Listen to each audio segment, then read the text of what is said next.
আসসালামু আলাইকুম। আমরা আজকে অষ্টম অধ্যায়ের 8.2 অনুশীলনী উপাদ্য 2 নিয়ে আলোচনা করব। তো উপাদ্য 2 এর মধ্যে আমাদের বিশেষ নির্বাচনের মধ্যে বলা হয়েছে যে ওখানে বিশিষ্ট বৃত্তে এবিসিডি একটি অন্তর্লিখিত চতুর্ভুজ এবং তার হচ্ছে কোণ এডিবি এবং কোণ বিডিসি এর যোগফল এক সমকোণ প্রমাণ করতে বলছে। কোণ এওসি 100 রেখায় অবস্থিত। তাহলে আমরা হচ্ছে একটা চিত্র এঁকে নিব। আমাদের হচ্ছে এটা হচ্ছে ও কেন্দ্র বিশিষ্ট একটা বৃত্ত, আর এই বৃত্তে এবিসিডি একটা অন্তর্লিখিত চতুর্ভুজ। তাহলে আমরা ধরে নিলাম এই যে এ BCD, A B C D, এটা হচ্ছে একটা অন্তর্লিখিত চতুর্ভুজ। এবং এই চতুর্ভুজে ওরা আমাদেরকে যেটা বললো যে এখন এডিবি, দ্যাট মিনস কোণ এডিবি, তাহলে আমরা এই যে বি আর ডি যোগ করে ফেলি, তাহলে আমরা কোণ এডিবি পাইলাম। আর তাহলে আমরা কোণ বিডিসিও পাই গেছি। এডিবি আমরা যখন বি আর ডি যোগ করছি তখন আমরা কোণ এডিবি এবং কোণ বিডিসি দুটোই পাই গেছি। তাহলে এই দুটো কোণের যোগফল হচ্ছে 100 সমকোণ। এখন আমাদেরকে প্রমাণ করতে হবে যে এওসি 100 রেখায় অবস্থিত। তো আমাদের বৃত্তের কেন্দ্র আমরা ধরলাম যে এটা হচ্ছে বৃত্তের কেন্দ্র ও। আমরা এ আর ও যোগ করলাম এবং ও আর সি যোগ করলাম।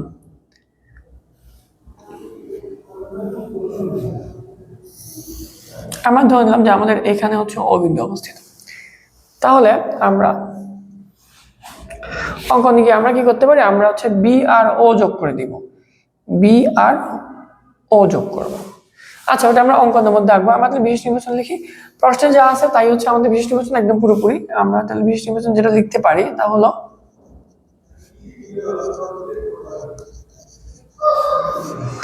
আমাদের হচ্ছে ও কেন্দ্র বিশিষ্ট বৃত্তে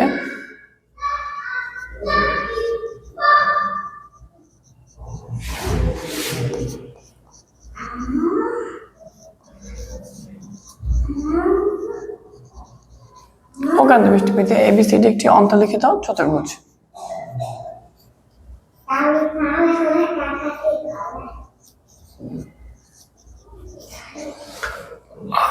এবং আমার এখানে কোণ এডিবি প্লাস কোণ বিডিসি সমান 1 সমকোণ।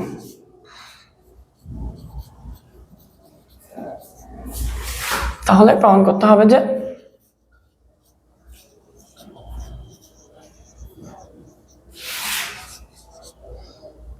এ ও সি 100 রেখায় অবস্থিত।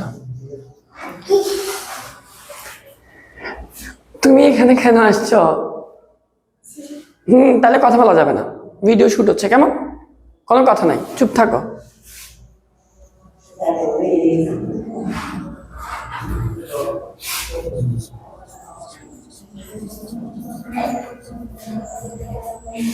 তাহলে আমাদের হচ্ছে আমরা প্রমাণের সুবিধার্থে এখানে বি আর ও যোগ করব।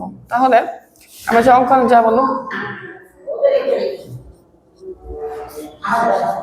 বি কমা ও যোগ করি। তাহলে আমরা হচ্ছে যে আমাদের প্রমাণ শুরু করব। তাহলে আমরা আমাদের প্রমাণের সুবিধার্থে কি করছি, আমরা বি আর ও যোগ করছি। তাহলে আমরা কি করব বা এই প্রমাণটা কিভাবে করব? আমরা হচ্ছে এই যে এখানে যে আমাদের কেন্দ্রে যে দুইটা কোণ তৈরি হয়েছে, একটা হচ্ছে এ ও বি, একটা হচ্ছে বি ও সি। আমরা এই দুইটা কোণের বৃত্তস্থ কোণ নির্ধারণ করব। তাহলে আমাদের এবি চাপের দণ্ডায়মান কেন্দ্রস্থ কোণের নাম হচ্ছে এ ও বি এবং সেই একই চাপের দণ্ডায়মান আমার বৃত্তস্থ কোণের নাম হচ্ছে এডিবি। ঠিক সিমিলারলি আমাদের বিসি চাপের দণ্ডায়মান আমার কেন্দ্রস্থ কোণের নাম হচ্ছে বিওসি এবং হচ্ছে আমার বৃত্তস্থ কোণ হচ্ছে বিডিসি। তাহলে আমরা এই দুটা কোণকে নিয়ে কেন্দ্রস্থ কোণ বৃত্তস্থ কোণ সম্পর্ক থেকে আমরা এই উপাদ্যটা প্রমাণ করতে পারবো। তাহলে আমরা প্রমাণ শুরু করি।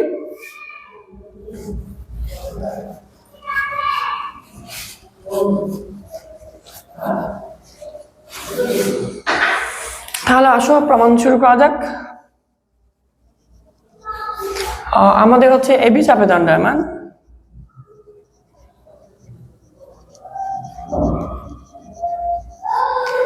কেন্দ্রস্থ কোণ এ ও বি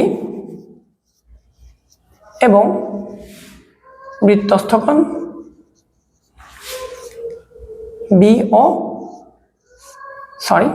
বৃত্তস্থ কোণ এডিবি। তাহলে আমরা কি বলতে পারি যে আমরা জানি কেন্দ্রস্থ কোণ বৃত্তস্থ কোণ দ্বিগুণ, তাহলে বলা যেতে পারে যে কোণ এ ও বি সমান 2 কোণ এ ডি বি। এবং একইভাবে আমরা বলতে যে আবার এবার আমরা বিওসি কোণ নিয়ে কাজ করতে, তাহলে আমরা বিসি চাপের দণ্ডায়মান, কেন্দ্রস্থ কোণ হচ্ছে বিওসি আর বৃত্তস্থ কোণ হচ্ছে বিডিসি। মেইনলি আমরা হচ্ছে যে এই দুইটা কোণ নিয়ে কাজ করার চেষ্টা করতেছি যাতে আমাদের প্রমাণটা সহজে মিলে যায়। তাহলে আমরা আবার বলবো যে বিসি চাপে দণ্ডায়মান কেন্দ্রস্থ কোণ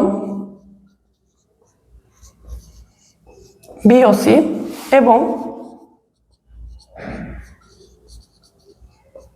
বৃত্তস্থ কোণ বিডিসি। তাহলে আমরা বলতে পারি যে কোণ বি ও সি সমান 2 কোণ বিডিসি।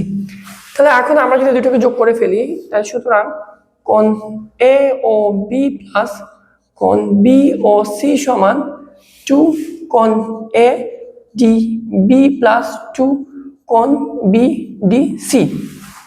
তো এখান থেকে আমরা কি পেতে পারি, আমাদের এখানে যে এ ও বি আর বিওসি কে আমরা যদি যোগ করি, এ ও বি আর বিওসি কে যোগ করলে পুরো কোণটা পাওয়া যায়, পুরো কোণের নাম হচ্ছে এ ও সি। তাহলে আমরা বলতে পারবো যে কোণ এ ও সি সমান, এখান থেকে আমরা 2 কমন নিয়ে ফেললে 2 কোণ এডিবি প্লাস কোণ ইডিসি পাওয়া যাবে। আমাদের বিশেষ নির্বাচন একদম বলা ছিল যে এডিবি প্লাস বিডিসি সমান কত, 1 সমকোণ। তাহলে আমরা এখানে লিখতে পারি যে বা আমাদের কোণ এ ও সি সমান 2 গুণ 1 সমকোণ।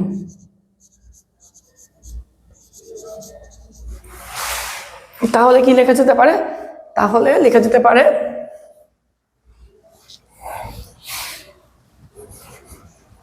যদি মুছে ফেলি, তাহলে আমাদের লাস্ট লাইন ছিল কোণ এ ও সি সমান 2 কোণ 1 সমকোণ। তাহলে আমরা বলতে পারি সুতরাং কোণ এ ও সি সমান 2 সমকোণ। তাহলে আমরা বলতে পারবো যে কোণ এ ও সি এক সরল কোণ। তাহলে যদি কোনো একটা কোণ সরল কোণ হয়, তাহলে ওই কোণের মধ্যে যে 3টা পয়েন্ট থাকে ওই বিন্দুগুলো একই সরলরেখায় অবস্থিত। তাহলে আমরা বলতে পারি যে সুতরাং এ ও সি একই সরলরেখায় অবস্থিত।